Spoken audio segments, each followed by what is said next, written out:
السلام علیکم ورحمۃ اللہ وبرکاتہ۔ الحمدللہ رب العالمین، والصلاة والسلام علی سید الانبیاء والمرسلین وعلی آلہ وصحبہ اجمعین، اما بعد۔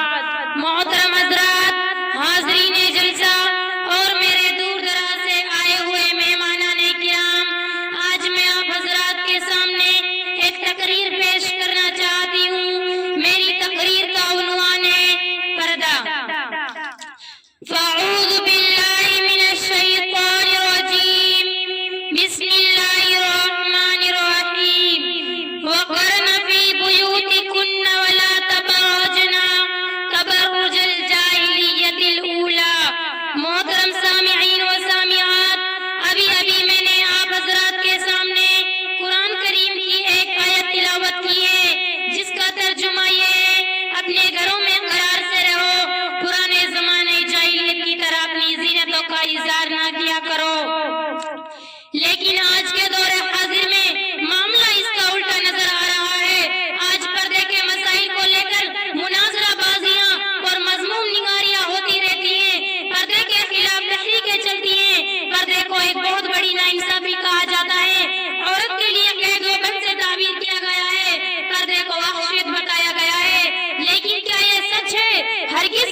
ہی خوب کہا ہے، بے پردہ نظر آئی جو کل چند بیبیاں، بے پردہ نظر آئی جو کل چند بیبیاں، اکبر زمین میں غیرت قومی سے گڑ گیا، پوچھا جو ان سے آپ کا پردہ کیا ہوا، پوچھا جو ان سے آپ کا پردہ کیا ہوا، کہنے لگی مردوں کی عقلوں پہ پڑ گیا، معاشرے والوں، سماج والوں، واقعتاً عورت کا پردہ مردوں کی عقلوں پہ پڑ گیا۔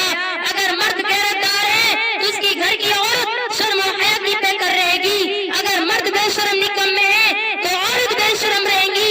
میری ماں اور بہنوں، میں معافی چاہتی ہوں، میری بات آپ کو بری نہ لگے، سچ تو کہنا ہی پڑتا ہے۔ ہم عورت ہیں، عورت کے معنی ہوتے ہیں چھپانے والی چیز، ہم کو چھپ کر رہنا چاہیے۔ اسلام کے پاس مانو حضرت عثمان رضی اللہ تعالیٰ عنہ جو کہ امی عائشہ صدیقہ رضی اللہ تعالیٰ عنہ کی بہن ہے، ایک بار اور نبی کریم صلی اللہ علیہ وسلم کی سالی ہے، ایک بار باریک کپڑا پہن کر حضور صلی اللہ علیہ وسلم کے سامنے آ گئی تو سرور کائنات صلی اللہ علیہ وسلم نے نظر پھیر لی اور ارشاد فرمایا، اے اسماء، جب عورت بالغ ہونے کی عمر کو پہنچ جاتی ہے تو اس کے جسم سے کچھ بھی دیکھنا جائز نہیں سوائے اس کے چہرے اور ہتھیلیوں کے۔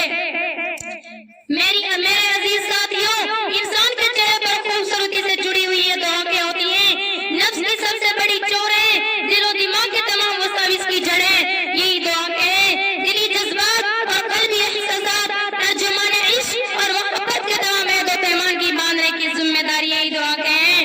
فتن و فساد کی ابتدا عام طور سے انہی سے ہوتی ہے، اسی لیے رب ذوالجلال نے نہ صرف عورتوں کو بلکہ مردوں کو بھی نظر نیچی رکھنے کا حکم فرمایا ہے۔ فرمایا، قُل لِّلْمُؤْمِنِينَ يَغُضُّوا مِنْ أَبْصَارِهِمْ وَقُل لِّلْمُؤْمِنَاتِ يَغْضُضْنَ مِنْ أَبْصَارِهِنَّ۔ ایک مرتبہ حضرت عبداللہ ابن مکتوم جو کہ ایک نابینا صحابی تھے، آپ کے پاس تشریف لائے اور آپ کے پاس حضرت ام سلمہ اور امی عائشہ صدیقہ رضی اللہ تعالیٰ عنہ بیٹی تھی۔ آپ نے فرمایا، پردہ کرو، تو حضرت ام سلمہ رضی اللہ تعالیٰ عنہ نے کہا، یا رسول اللہ، یہ تو نابینا ہے۔ آپ نے فرمایا، تم تو نابینا نہیں ہو، تمہارے لیے جائز نہیں کہ تم انہیں دیکھو۔ میری پیاری بہنوں، آج ہمیں اپنے گرے بالوں میں جھانکنے کی ضرورت ہے۔ یہ جوانی کتنے دنوں تک رہے گی؟ زیادہ سے زیادہ 10 سال، 15 سال تک رہے گی، اس پر کیا بھروسہ؟ جوانی تو آتی ہے جانے کے لیے، ختم ہونے کے لیے، پھر تمہاری گالوں پر جھریاں پڑ جائیں گی، کوئی تمہاری طرف دیکھنا بھی گوارا نہیں کرے گا۔ جن بڑی بڑی آنکھوں میں تم کاجل لگا کر اور خوبصورت گالوں پر سرخی مل کر بے پردہ ہو کر غیر مردوں کے دلوں کو لباتی ہو، وہ آنکھوں کے گودے بے بے کر قبر میں پگھل جائیں گے۔ جن بالوں کو تم آگے اور پیچھے سے ترشا کر اور ننگے سر بازاروں میں پھرتی ہو، وہ بال تمہاری کھوپڑی سے قبر میں 3 دن کے اندر جھڑ جائیں گے۔ جس جسم کو تم فخراً پرفیوم چھڑکتی اور اکڑتی ہوئی چلتی ہو، اس جسم کو قبر میں کیڑے مکوڑے کھا جائیں گے۔ اب میں اپنی تقریر کا اختتام ایک میواتی شعر سے کرنا چاہتی ہوں۔ اللہ تعالی ہم سب عورتوں کو پردہ کرنے والی بنائے اور ہم سب کو ان باتوں پر عمل کرنے کی توفیق عطا فرمائے۔ جو ہڑ گئے جان جائے چھا گئی کائی، جو ہڑ گئے جان جائے چھا گئی کائی، بیٹی وائے مت مانیو جو پیر میں گالے سے آئی۔ السلام علیکم ورحمۃ اللہ وبرکاتہ۔